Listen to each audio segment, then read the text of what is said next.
वक्त और समय।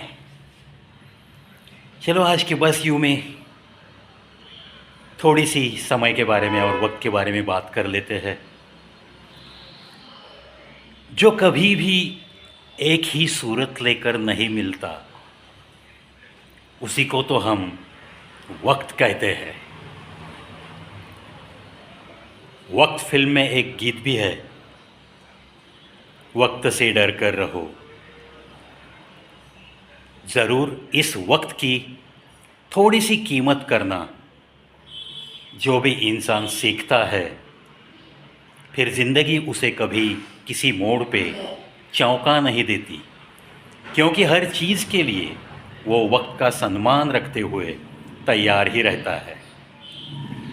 समय समय कभी अच्छा होता है अपना, कभी बुरा होता है, और ये तो बस जीवन का हिस्सा है। हर किसी के लिए ये एक जो वाक्य है, समय कभी अपना अच्छा भी है, कभी अपना बुरा भी हो सकता है, ये सबको लागू होता है। चाहे दुनिया का कितना भी अमीर आदमी क्यों ना आए सामने, वो भी इस वाक्य को हाँ मैं भी सहमत हूँ ऐसे ही कहेगा। समय के बारे में तो बुज़ुर्ग लोग कहते हैं, बेटा समय से थोड़ा बच के रहना, क्योंकि ये समय तो बहरा होता है, ये किसी की भी नहीं सुनता। लेकिन ये समय कभी अंधा नहीं होता, कभी अंधा नहीं होता। वो सबको देखता है, सबको देखते रहता है, ऐसे अपने बुज़ुर्ग लोग कह के गए हैं। मुझे तो बड़ी सच्चाई लगती है इस बात में।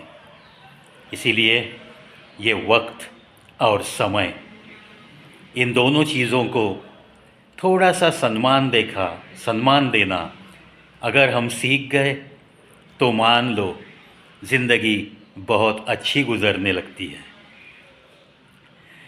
देखो दोस्तों, कभी कभी कुछ इंसानों को ऐसे लगता है कि हाँ, बुढ़ापा मुझे छुएगा नहीं, मैं आज जैसे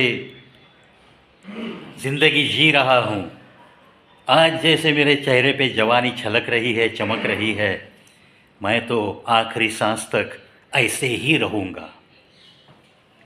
ये बात मुझे तो हज़म नहीं होती, क्योंकि ऐसे कुछ लोग होते हैं जो सच्चाई स्वीकार नहीं सकते। अरे भाई, सुंदरता जो भी यौवन में होती है, वो आहिस्ता आहिस्ता ज़रूर कम होती चली जाती है। ये तो बस ज़िंदगी है दोस्त। हर इंसान की ज़िंदगी में ये बातें अक्सर होती है। वो छोटा सा नन्हा सा मुन्ना रहता है, बाद में आहिस्ता आहिस्ता वो पढ़ लिख के थोड़ा सा एक जवान बन जाता है, नौकरी लगती है, कहीं बिज़नेस में सेटल हो जाता है, शादी विधि करता है, बस उसकी ज़िंदगी की ये रूटीन शुरू हो जाती है। आहिस्ता आहिस्ता वो 40 पार करता है, 50 की उम्र पार करता है, और जब 60 की उम्र पार करेगा तब उसे एहसास होने लगता है कि कुछ तो बदलाव आ रहा है। कभी कभी हम थोड़े से काम से भी थके थके से नज़र आने लगते हैं।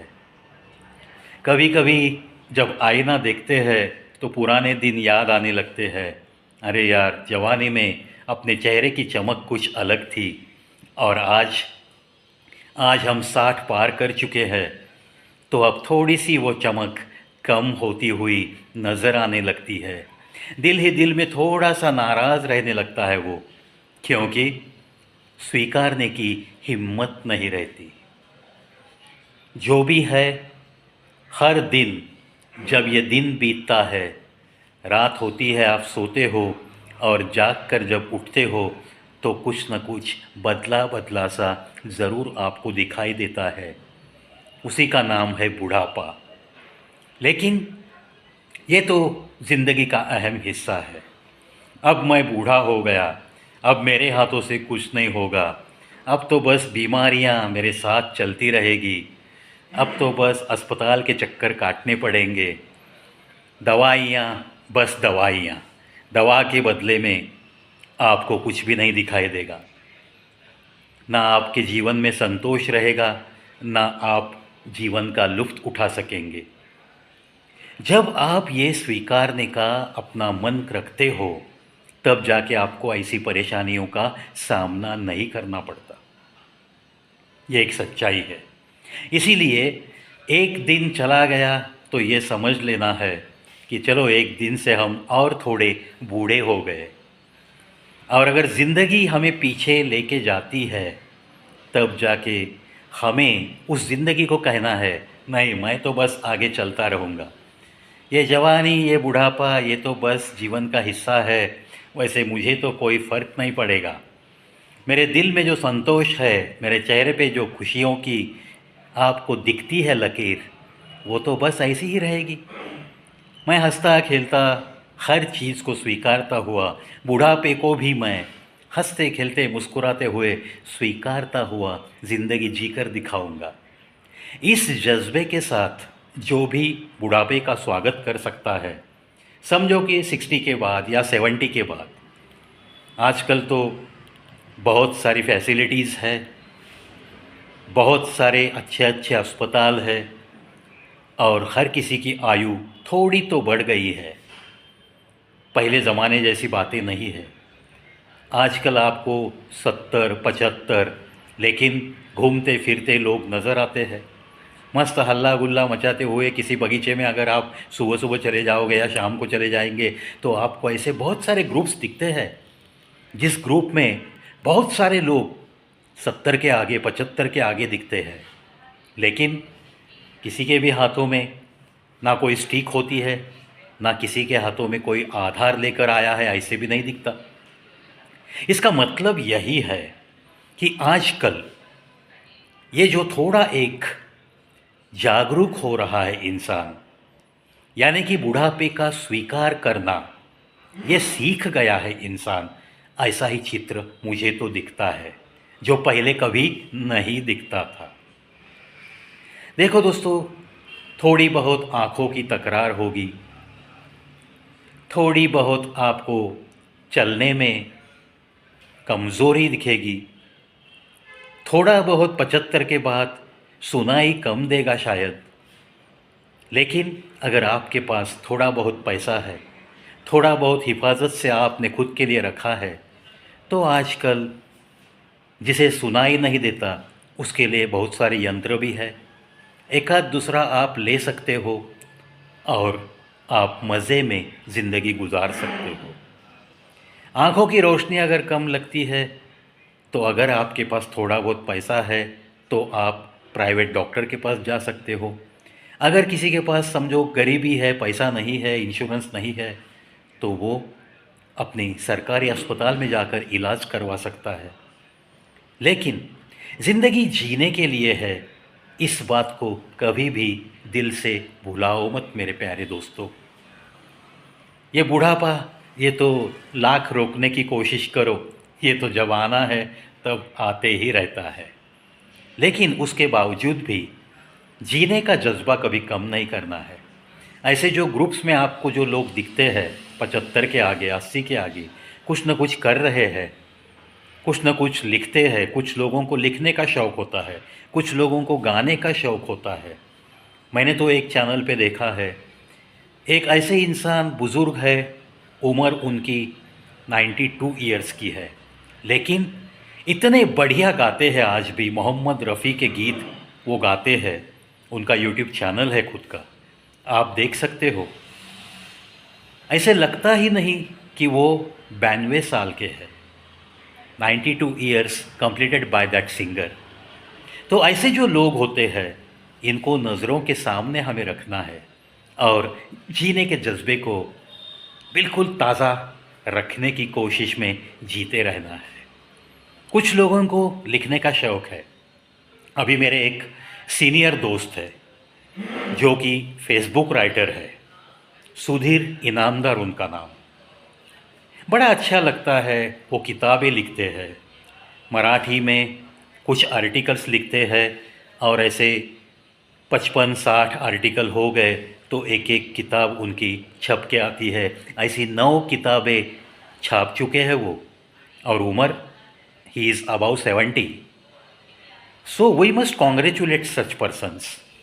उनका ये जो जज्बा है, अभी अभी तो उन्होंने एक अंग्रेजी किताब भी लिखी है, यानी कि अब 10वीं किताब के वो ऑथर बन गए हैं, एक अंग्रेजी और 9 मराठी।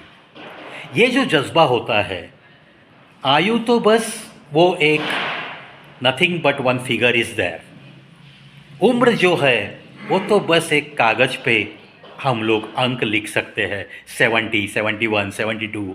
और मैंने जो अभी अभी एग्जांपल दिया, एक सिंगर है 92 ईयर्स के है, वैसे ही ये हमारे इनामदार सर है कि जिनकी आज 10वीं किताब पब्लिश हो चुकी है। दोस्तों, it's not a joke to publish 10 books, और वो भी 70, आयु 70 होने के बावजूद भी इनका ये लिखने का जज्बा आज भी कायम है, और मैं तो उन्हें शुभकामनाएं दूंगा। 10th book is nothing but a number on paper. You please go on and go on. You please try to continue your writing and publish 11th book as early as possible. Wish you all the best, sir. All the best.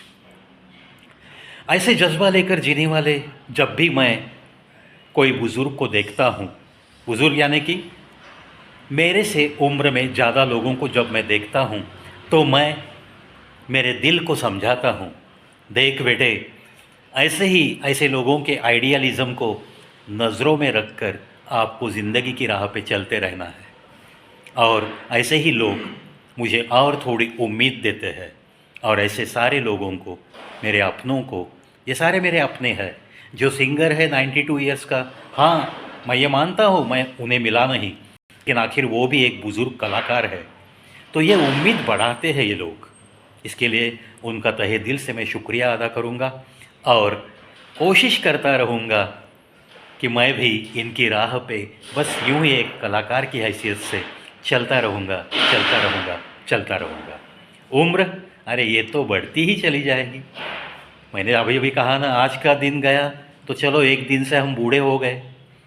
Try to accept it, लेकिन उम्मीद को बिल्कुल हरा भरा रखना, और अपनी जो ताजगी है दिल की धड़कनों में, उसे कभी कम नहीं होने देना।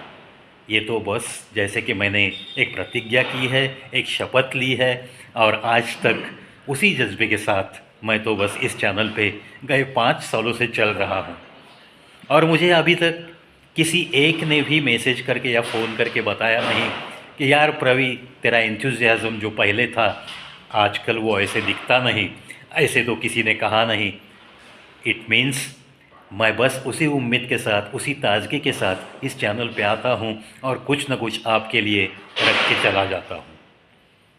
ये सब कुछ होता है क्यों? क्योंकि हर चीज़ को एक्सेप्ट करने का एक स्वभाव, खुद में सुधार लाते लाते मैं यहाँ तक पहुँचा हूँ। इसीलिए मुझे तो बड़ा अच्छा लगता है ऐसे जब लोग मैं देखता हूँ, और मेरे आसपास जब ऐसे लोग मिलते हैं तो मैं उनसे भी थोड़ी थोड़ी ताकत ज़रूर पाता हूँ। क्योंकि हर किसी के पास कुछ न कुछ अच्छा है, और अच्छे कण कण आपको लेते हुए जीने का एक अंदाज़ सीखना पड़ता है। हर इंसान के पास कुछ न कुछ खासियत होती है, और उस खासियत को जानते हुए और उसमें से अगर हम कुछ ले सकते हैं तो ज़रूर हमें लेना चाहिए। हाँ, कहते हैं nobody is perfect in this world. मान लेते हैं हम, यहाँ किसे 100% परफेक्ट होना है? हमें तो बस एक एक कण लेते हुए उस परफेक्शन की तरफ बस चलते रहना है। मुझे पता है मरते दम तक कोई भी परफेक्ट नहीं रहता। जीते जी वो तो जीते रहता है, लेकिन जब आखिरी सांस टूटने लगती है तब भी हर इंसान को ऐसे लगता है कि अरे यार, और थोड़ा जीना बाकी रह गया, मैं जी न सका, हे भगवान मुझे इतने जल्दी मत ले जाओ। ऐसे अंदर ही अंदर शायद वो कहते रहता है। Exceptions are there. समझो कि बहुत सालों से कोई मरीज़ है, तो वो तो बस रोज़ाना यही कहते रहता है, हे भगवान अब उठा लेना, या ऐसी कुछ बातें वो छोड़ दो, वो बात अलग है। और मौत है, यही एक बहुत अच्छी सच्चाई है इंसान की ज़िंदगी में। वो है इसीलिए जीने का मज़ा है, ऐसे मैं तो मानता हूँ। चलो आशा करता हूँ आज का ये बस यूँ ही सेगमेंट, जिन लोगों की मैंने आज यहाँ पे थोड़ी बहुत तारीफ़ की, नाम लिए है उनका, उनकी परमिशन के बगैर लिया है, लेकिन उनमें जो अच्छाई है वो समाज को मुझे बतानी थी। और ऐसी अच्छाई से अगर आप कुछ सीख सकते हैं, हम लोग कुछ सीख सकते हैं, तो हमें तो सीखते रहना है ना, इसीलिए मैंने बताई। Once again congratulations to every senior member who is creative. और जो मेरे अपने हैं, मैंने अभी भी जिक्र किया, सुधीर इनामदार जी, जिनका आज 10वीं किताब पब्लिश हो चुकी है, उन्हें तो उनके आगे के सफ़र के लिए ढेर सारी शुभकामनाएं देता हूं मैं। और इतना ही कहूँगा मैं, just I am waiting for your 11th book, may be in Marathi और English, decide yourself, but you have to go and go in this field. बस कीप राइटिंग, फेसबुक पे आप लिखते हो, लिखते रहिए, जिसे भी अच्छा लगेगा वो आपको बताएगा, अगर नहीं भी बताया तो हमारी लिखाई छोड़ने की कोई ज़रूरत नहीं है। अपनी कलम तो बस अपने समाधान के लिए, अपनी इच्छा से अपनी कलम तो चलती रहनी चाहिए, इतना ही मैं हर लेखक को कहूँगा, हर कवि को कहूँगा। जो भी आपके दिल में आता है बस लिखते रहो, और जो भी अपना आपको लगता है और जो आपको दिल से सुनना चाहता है, जो आपकी बातें दिल से पढ़ना चाहता है, उसके सामने जिक्र कीजिए। आपको पता है कि कुछ लोगों को इसमें कोई रुचि नहीं है, वहाँ जाके हम लोग अगर बात करते रहेंगे, प्रेजेंटेशन देते रहेंगे, तो it will create self dominance. क्योंकि आपको वहाँ से रिस्पॉन्स अगर नहीं मिला तो आप दिल ही दिल में नाराज़ हो सकते हो। इंसानी गुण है ये तो होते रहेगा, लेकिन इसी में से हमें बाहर आना है। और कंटिन्यूटी जो हम कर सकते हैं, लिखने की कहो, गाने की कहो, या कोई और हॉबी क्यों ना हो आपको, बस आपको वो जतन करनी है और क्रिएटिव रहना है उम्र के बावजूद। बिकॉज़ ये उम्र तो एक सिर्फ पेपर पे लिखता हुआ एक नंबर है जो हम लिखते हैं। कितनी उम्र है? हाँ, 60 है, 75 है, 80 है, पेपर पे लिखते हैं। कोई अगर हम फॉर्म भर रहे हैं इंश्योरेंस का, तब जाके डेट ऑफ बर्थ लिखते हैं और उम्र लिखते हैं ना। बस उतना ही उसका उपयोग करना है, लेकिन वो उम्र अपने डे टू डे लाइफ के ऊपर, जो निजी ज़िंदगी है रोज़ाना की, उस पे उस उम्र को हावी होने मत दो। जो कुछ भी कर रहे हो, जितनी ताकत है हम में, उतनी ताकत से हमें तो बस कुछ ना कुछ करते रहना है। अगर आप कुछ भी ना करोगे तो शायद ये उम्र एक दिन में 2 दिन की बढ़ सकती है। ये भी जाते जाते मैं आपको बताऊंगा ज़रूर। Wish you all the best for your further journey of life, and of course try to be creative always.